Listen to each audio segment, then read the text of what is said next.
folks, you know you're in for a treat when you hear that tune because it means it's time for another week of the RecPoker podcast. I've got the best job in the world, so I just get to hang out here every day, hanging out with folks like this, talking about poker. My name's Jim Reid. I'll be your host for tonight. I'm Bluff Storini in the home game. And if you want to find out more about me, you can go to rec.poker/crew, and you'll also learn about the Wrecking Crew, which is sort of the group that really makes everything happen here at RecPoker. In fact, why don't you just hear from them right now? They can introduce themselves and you can get to know them a little better. I'm Chris Jones. You can find me 5B5 on Twitter or 5x5 on the Poker Stars home game.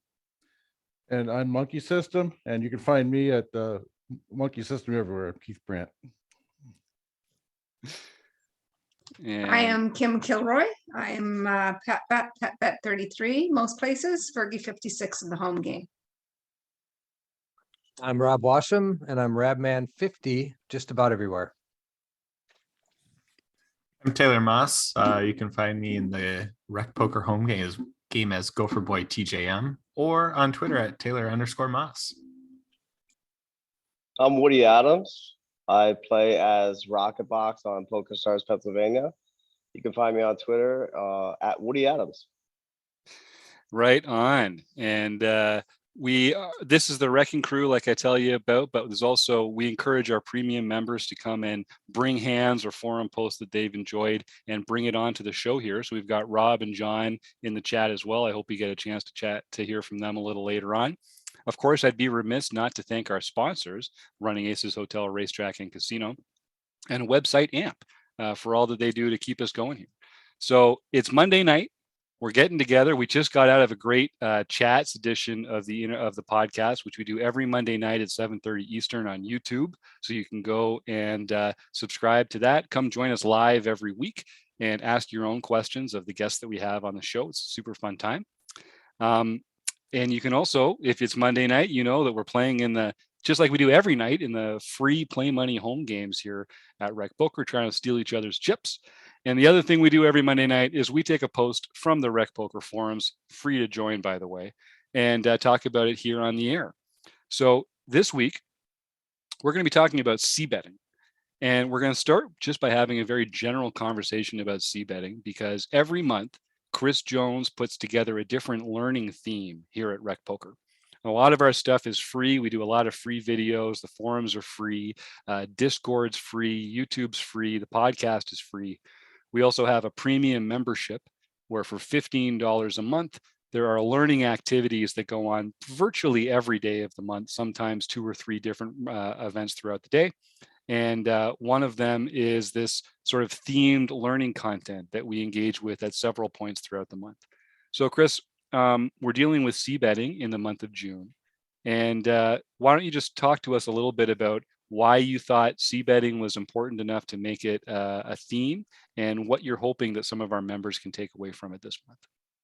Yeah, I mean, I'm really excited. This is kind of a new thing for us to try to wrap some of our content together. So we're going to be kicking off with a play and learn session, which we then record, which will then have some recorded content about, and then some follow-up.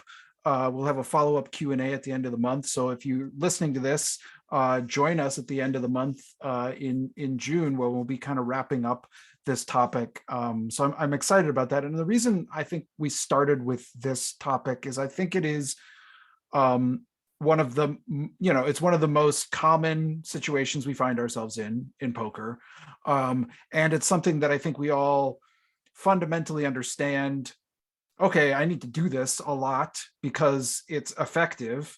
And I think that's sort of ingrained in us as players. But I do think that there is a sort of a kind of like a misunderstanding, or sometimes some kind of mistakes that players might be making in some of these spots where, maybe they're just kind of feeling it out. Well, sometimes I'm supposed to check back. This I didn't hit, or this didn't seem like a really good one, so maybe I'll check back here. This one, or maybe I'm not going to vary my sizing at all, but maybe, I'm just always going to bet the same amount when I c-bet. And I think there are some ways that we want to think about c-betting, even no matter what kind of level we're at, to sort of like expand our game a little and really think about what are the kinds of situations where we want to check back more. what are the kind of situations where we want to check, where we want to bet bigger? What, I think a lot of us are kind of getting used to the idea that c-betting small is sort of the right answer in a lot of situations, but there are situations where it's not the right answer, or it's not at least as good an answer as maybe some other options. And I think that's really where I'm hoping this conversation can lead us to really break down what are those situations where we want to either check back, bet big, why do we want to, and I think the other thing that really trips people up is multi-way spots. How do we approach c-betting in multi-way spots? So I think that's, at least as an initial framework, why I think this topic is so important. So when we find ourselves in a lot, and it's one that I think people can mess up sometimes. Bring up a lot of really great points, Chris. I think that before we kind of go too far down that rabbit hole, we ought to touch on like, what's the c-bet? We ought to say like, what's the point of like, why, like c-bet, what the fuck is that? Excuse me. But like, it means something. And it wasn't always part of people's game to just fire off a bet when you missed. And we talk about it so much, but maybe before we go too deep into like when the perfect time to do, a 3/4 pot size c-bet would be, maybe we can start talking about like, well, when would you fire off a bet on the flop after you've opened the pot?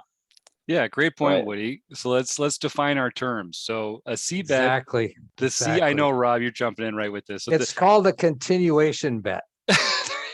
Let's start with that so that everybody is on the same page. I mean, we all know what a c-bet is, right? Because we all talk about this all the time. But for anybody that's new and just learning some of these concepts, a continuation bet is typically a bet after you have raised the pot initially. This is pre-flop. You've put in a raise, and the most common situation is you get called by the big blind. You see a flop. Now what do? When you bet, it's called a continuation bet. And what we're going to talk about is, when do we continuation bet based on the flop structure, the size of the pot, all those types of different things. But it's, when do we c-bet? How much do we c-bet? And why? So Yeah, that's the background. So now we can start. Great point. Thanks for Woody and Rob for putting that out there. So continuation betting, what we're continuing is our aggression from the previous street. What we're continuing is our range advantage. So when you're pre-flop and you're the last person to make the aggressive action, what that means is that the other player in the hand or players in the hand have called. So they've capped their range by not re-raising you already. So this is one of the reasons why continuation bets are effective, because you have your last action was aggressive, their last action was passive. So they've capped their range and you have not. So whatever you actually have in your hand, your range is uncapped and your opponent's range is capped. So you can kind of continue your aggression and generate a lot of folds, whether you have a value hand or not. Yeah, Woody? I think you kind of nailed it right at the end there. What I was about to say is like, the point that you're trying to do is you're trying to win the pot on multiple streets in multiple ways. So the first street that you're trying to win the pot on is pre-flop. When you're raising pre-flop, you're trying to win those chips. And then when you do get called, you're still trying to win the pot. And one way to do that is by firing off a bet. The nuances of how much you should bet, when you should do it, how much time you should take to do it, who you should do it against. That's stuff that we should explore. Yeah, I like it. Well, let's take a little time at first and just talk about some of the sort of the basics and why it works and the bread and butter spots that we get into.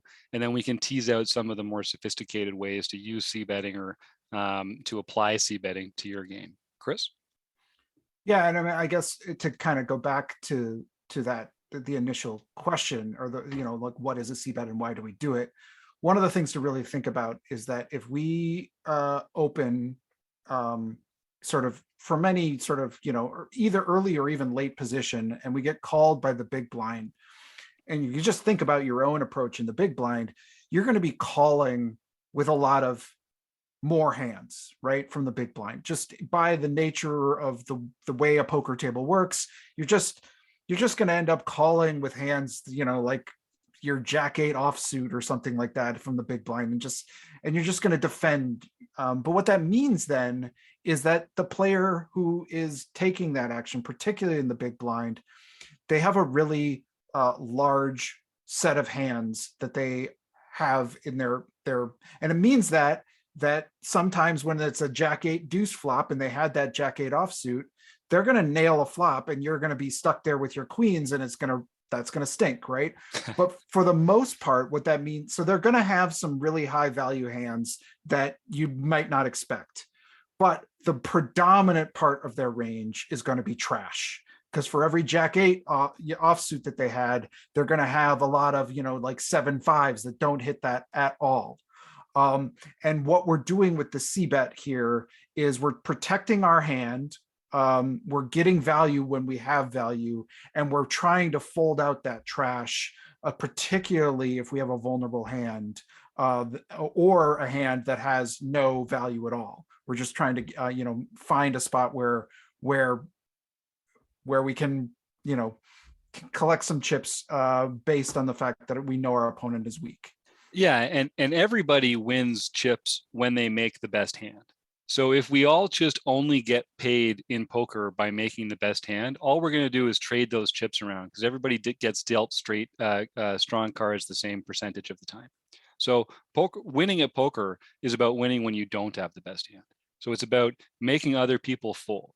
And C-bets are a great way to do that because of the way that the game sets up.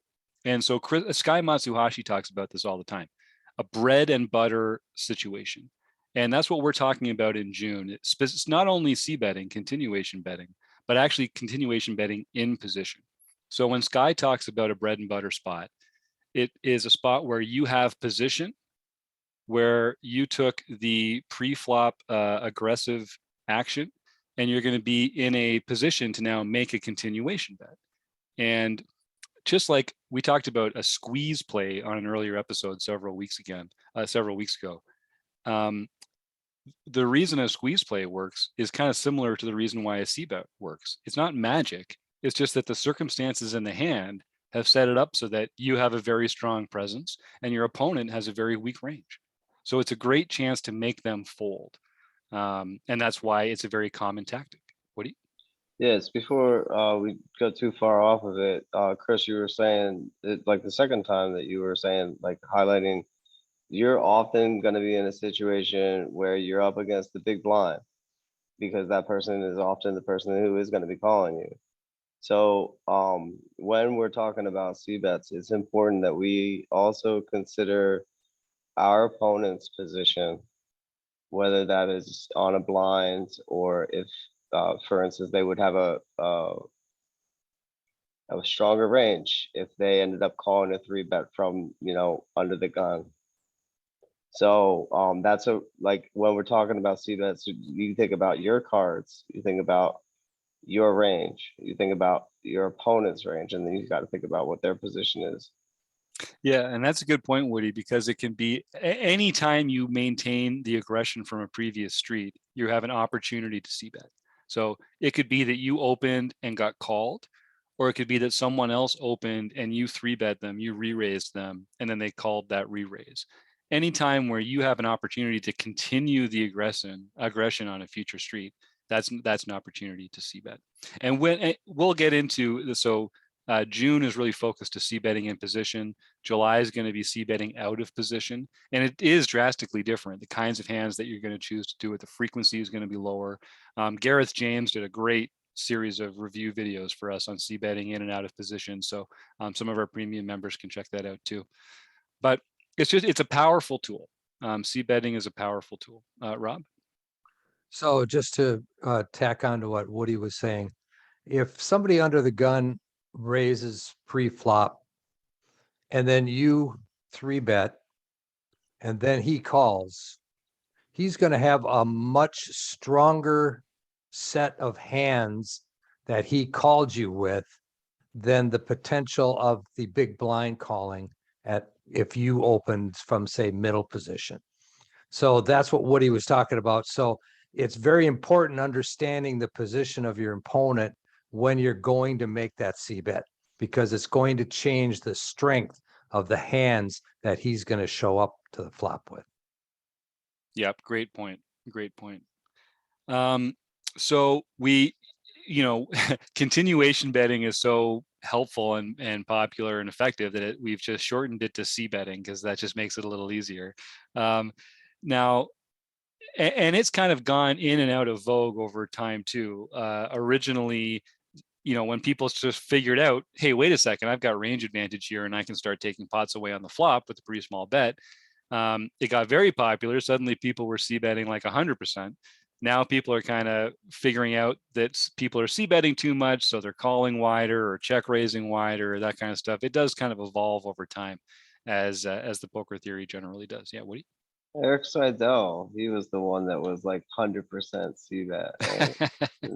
Was that Eric Seidel? Probably. The guy's a genius. Yeah, So he's yeah, ahead of the curve. He was doing that way back when. Raymer recommended that in his book too. Yep. Well, because it works, right? So, so we've talked about sort of what are the nuts and bolts of a C bet, of a continuation bet. So you can be in position or out of position. It can be on the flop or on a future street. We're mostly talking about flops here for the purposes of this conversation. And it can be any pre-flop action as long as you took the last aggressive action.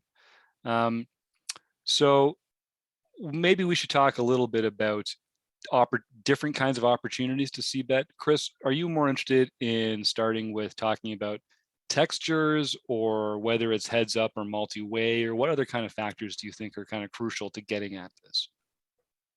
Yeah, I mean, I think the things that I think about, I don't know which one is, which one we want to talk about first, but I think the things that I think about are stacks, effective stacks, how many chips are possibly in play, the positions that we're talking about, who's involved, how many people are involved, is this heads up or is it something else? And then we start looking at ranges and flop textures. So like what kind of flop are we looking at, and who is this flop more likely to be beneficial to? And we call those advantage or disadvantage flops. And to me, those are like the really big factors in determining how often we C bet and then what kind of sizing we approach in terms of our C bets.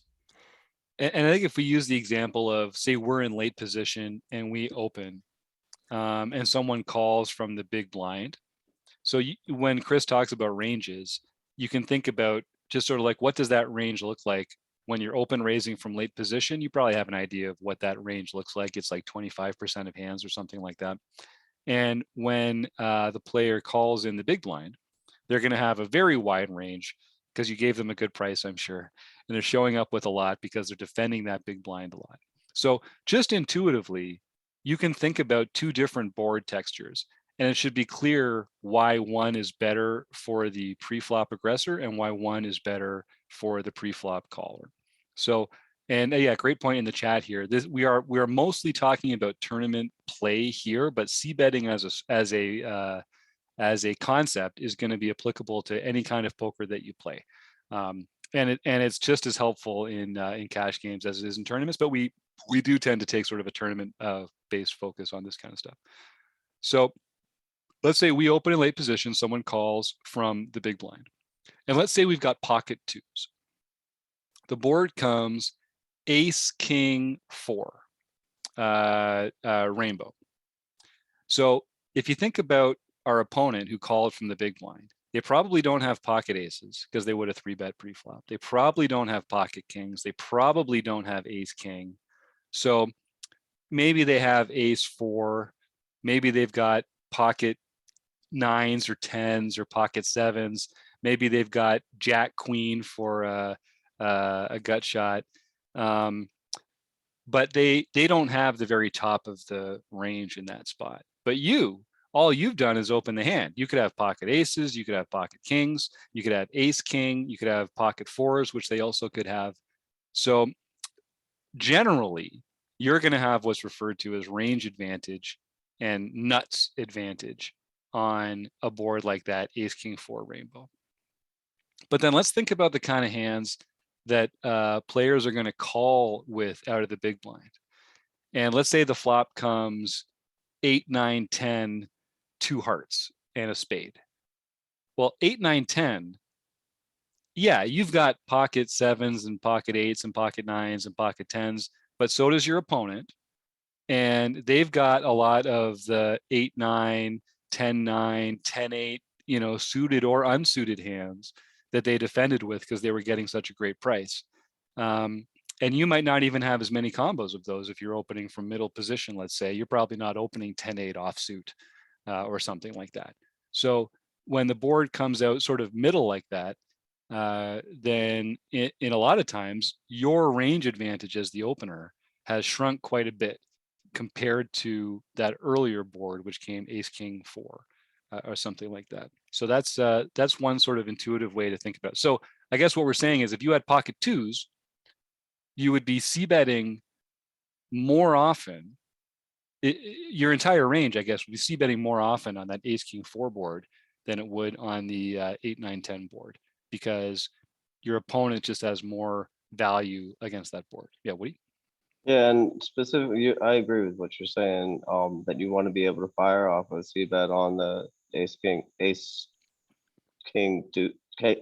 four board. Yeah. Pretty much when you have an ace or when you don't, and so you got to be able to, like, I think about specifically, like when you said that scenario in my head, I thought, oh yeah, that's like a snap small bet. Like that's a snap like quarter pot, if that, like maybe not even a quarter pot. And you're telling a story whenever you're putting money into the pot. So true. And part of the story that you'd be wanting to tell if you did have deuces on that board is that you don't have deuces. So you tell that story by telling them, hey, just come along for one more street. This cheap little bet is gonna get you that. And you're gonna make that set on the turn. Just come along one more street. That's right. Tease them along with it. So you want to be able to do that when you have a value hand, like an ace, something like that. Or you also want to be able to do it when you're when you're bluffing, when you miss the flop. Yeah, when you're bluffing. Yeah. And that makes you harder to play against, right? And one general rule when we talk about this kind of stuff is the wider your range to take an action, typically the sizing is going to be smaller. So on that ace king four board, you're going to c-bet at a very high frequency with a large part of your range. And so you're going to do it at a smaller sizing. On the 8, 9, 10 board, you're going to be c-betting a smaller frequency, a smaller portion of all the hands that you could have. And you're also going to be betting to a higher amount, which is not always the case, but generally those two things do kind of work together when you're thinking about board textures and sizing. So when would we not want to c-bet, Chris? Or what would be some factors that would incline us to just check behind? Let's say we're in position, we make an open, someone calls from the big blind. What is going to come up that makes us think, you know what, I'm actually not going to put that c-bet out there this time? So what we want to look at, I think, are there's some key factors when we think about. We want to look at the stack sizes, the effective stacks. We want to say, like, how many chips are we potentially dealing with in this hand? That's one thing we want to look at. The next thing we want to look at is we want to evaluate the flop texture. And so the things that I like to look at are, is this what is called either a dynamic or a static flop? And by that, we mean, is this, if a turn card comes, how much is it likely going to change who has the best hand? Well, I mean, a turn card will come, right? But like how likely, how many kinds of turn cards are likely to change who has the best hand. That would make it a more dynamic flop. So an example of that would be something like a flop that, like you named, like a 10-9-8 with 2 hearts, right? That's a very dynamic flop. There's so many cards are going to change the turn cards are going to change the dynamic. Even if somebody had pocket 10s in that situation, right? Or queen jack, right? They're feeling good, but they're not feeling great, right?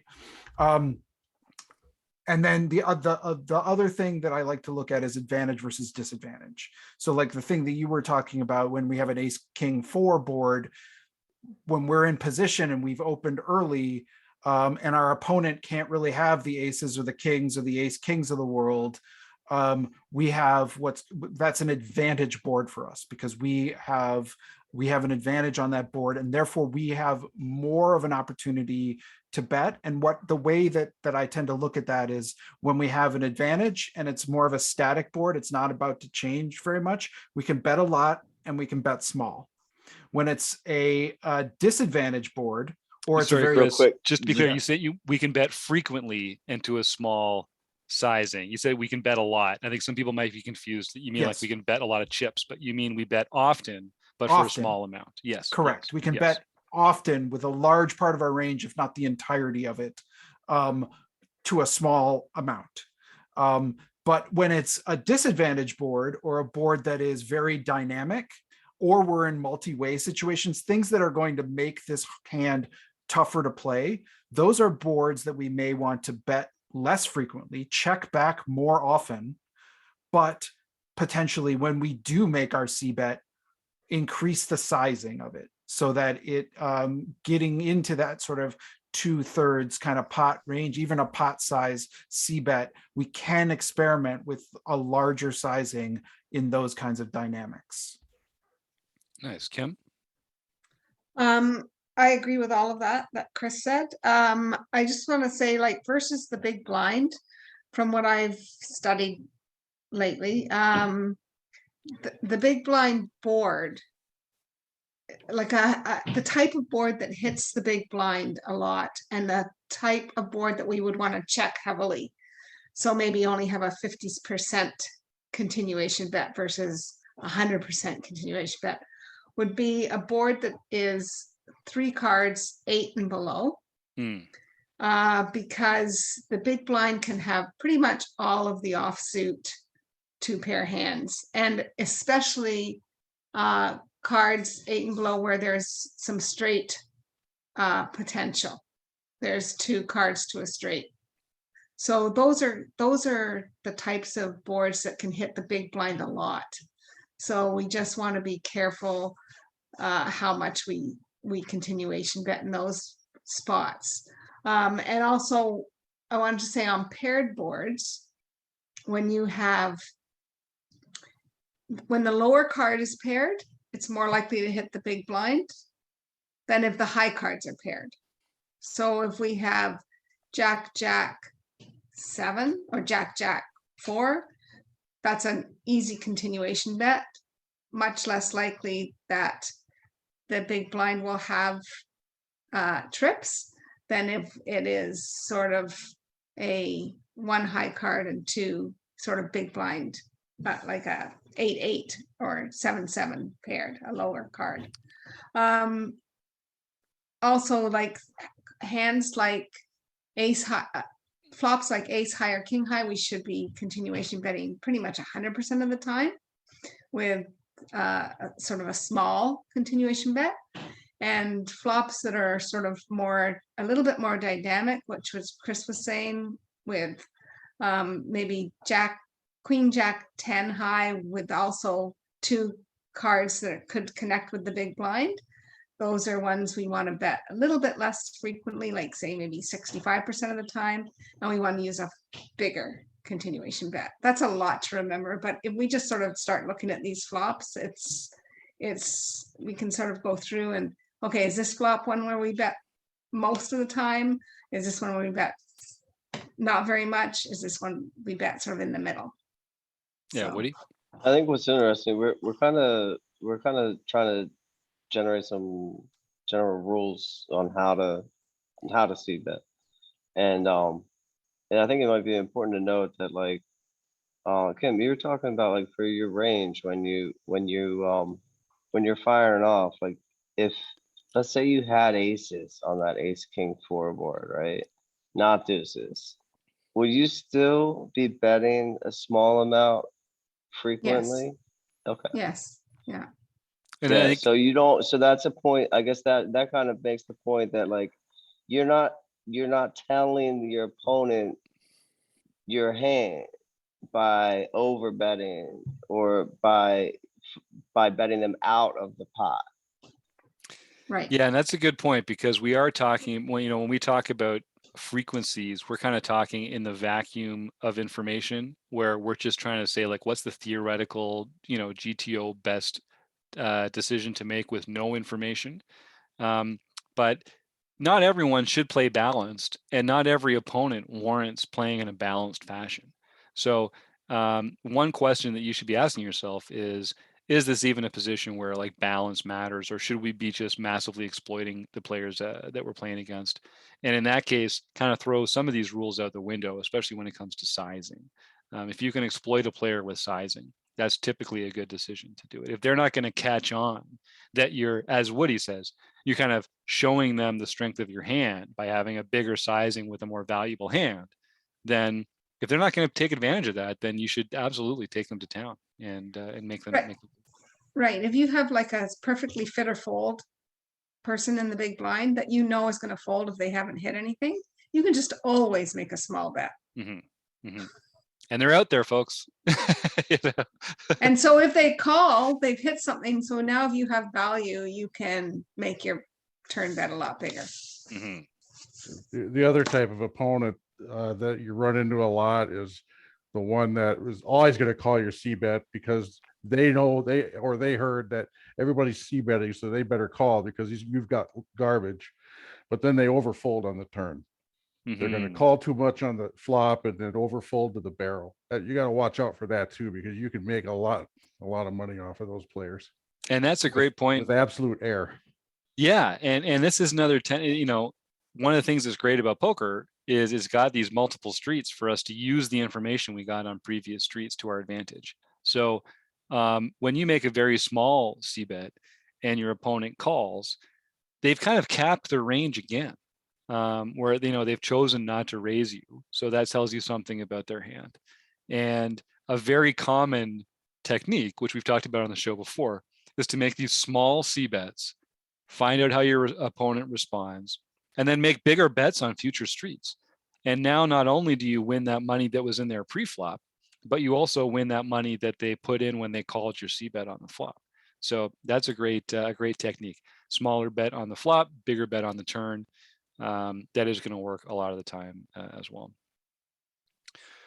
So I think if you have one of those inelastic type of players that is going to call no matter what, then you're better off betting bigger on the flop, because you're going to get more money on the flop and he's going to fold on the turn.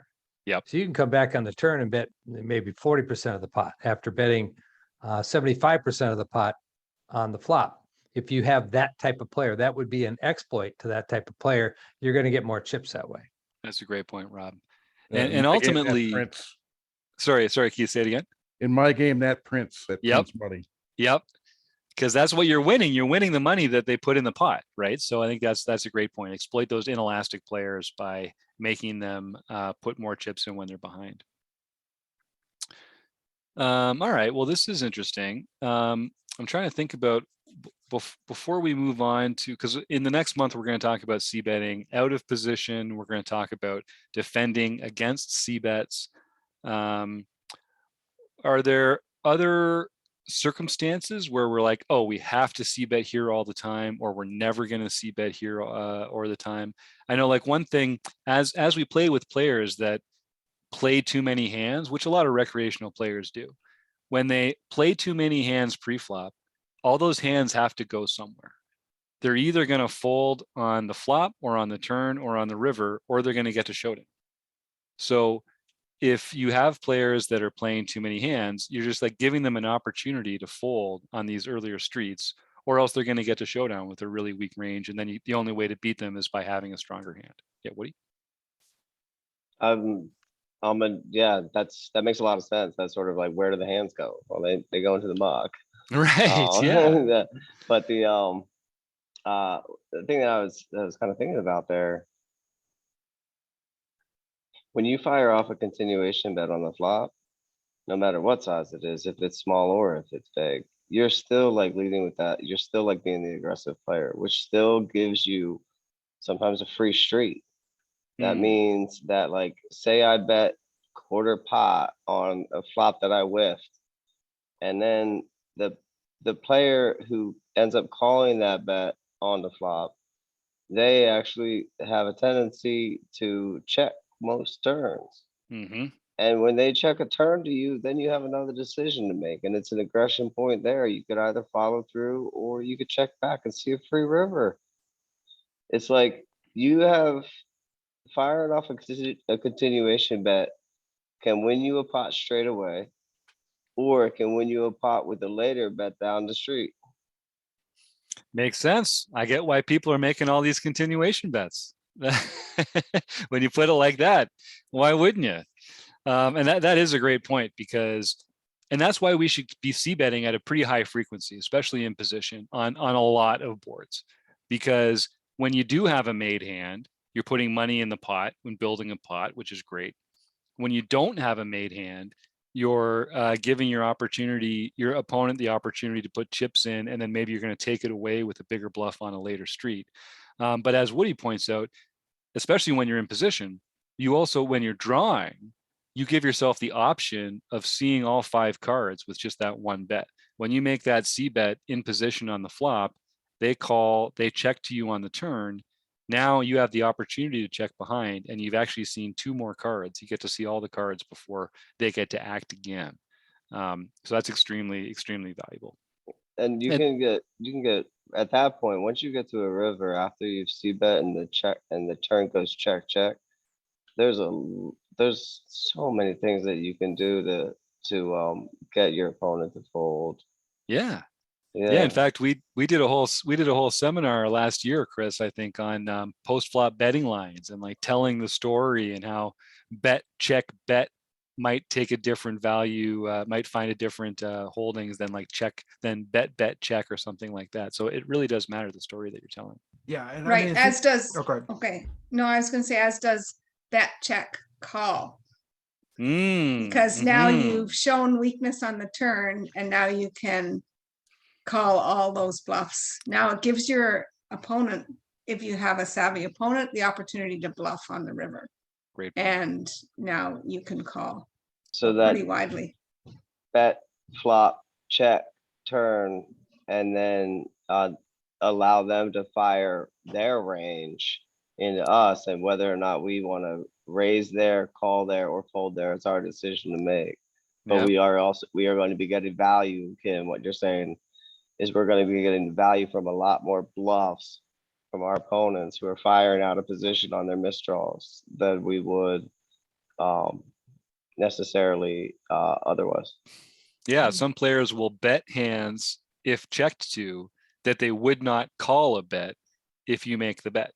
So for some of those players against that part of their range, your only way to get any more chips out of them is to give them the impression of weakness so that they bet into you instead as a bluff.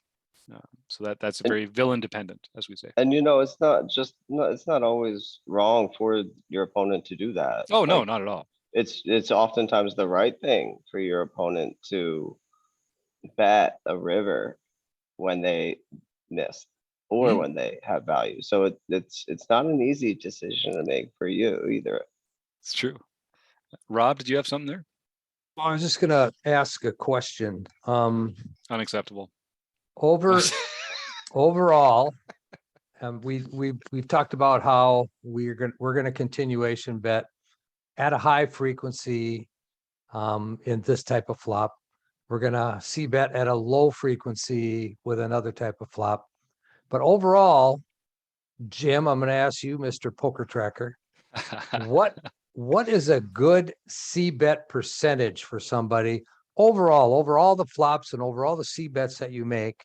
what is a good c-bet percentage that someone should strive to attain? Yeah, great question, Rob. I think it does depend a bit on the player pool that you're playing against, because you want to sort of c-bet with different hands against sticky players than you do against players that are going to overfold. But I would say typically if you're in position, you should honestly be c-betting 85 or 90% of the time. And on some boards, 100% of the time, like literally 100% of the time. And when I say that, I mean with 100% of your range that gets there. But I think if you want to think about like 85 or 90% as an in-position c-betting range generally, I think that's going to be good. And out of position, it does cut down quite a bit because being out of position just works against you on every street. So I think more like 60%. Again, it really does depend on the players that you're playing against, but I think taking that kind of approach to it, and again, multi-way would be another really important factor there as well, where you're going to do it less frequently when there's more villains out there, because it's more likely that someone else made a hand. And a lot of the time when you're c-betting, you're bluffing. So you only really want to do that in spots that are advantageous for you as the bluffer, and multi-way on a caller's flop texture is not going to be a good time to do that, a good opportunity to do that.